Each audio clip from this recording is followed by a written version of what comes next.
getting over, got them under control because the kid the coldest. Maintain, I stay the same and maintain it. Safe to say the kid getting older. Forever gang, I'm never switching over. Made a lane and niggas can't get over. I can't mess with rappers, they be bogus. Rather get the pack and keep the. Hey guys, it's your girl Tiara Monique, and I'm back again with another video. Today we're going to be talking about common mistakes I see photographers make.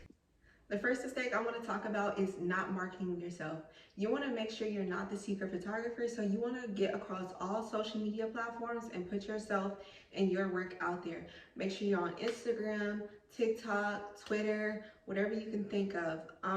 You can also run ads if you want. That's, something you'll probably want to do later on, not in the beginning stages of photography. However, you do want to make sure you're properly marketing yourself. Make sure you're in the hashtags, make sure you're in the groups, anything you can think of to get yourself out there.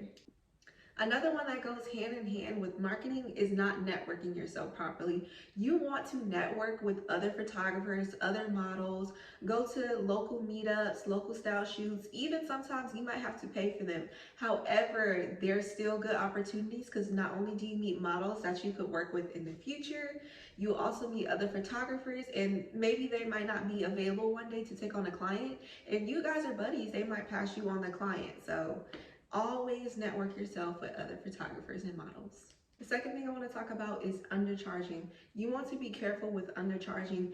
My advice would be to at least not charge it all for the shoot and do a time for photo where you collaborate with a model and you guys do a free shoot together. That way you guys both have something for your portfolio.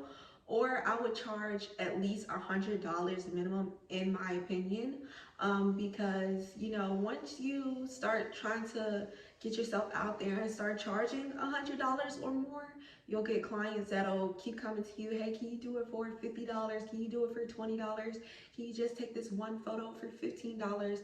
And you do not want that to be the client that you attract. Anybody that values your work will value the price that you set for your work. A huge one I want to talk about is not stepping outside of your comfort zone.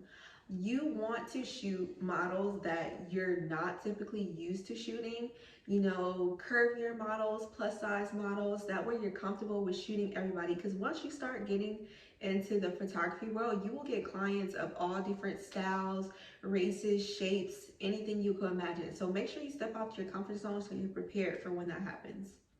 Another thing I want to talk about is not learning your equipment. When I first started out, I started out with a Nikon, and I'm like, my pictures are not giving what they're supposed to give. So I ended up upgrading to Canon. However, when I got the Canon, I realized my photos were still not coming out how I wanted it to.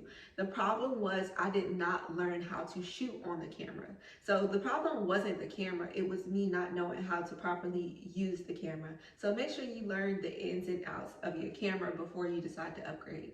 If you have any other problems you have in your photography business that you would like for me to go over, feel free to comment those down below in the comment section, and I will try to get back to those as soon as possible. And thank you guys for watching this video, and don't forget to like and subscribe. Bye.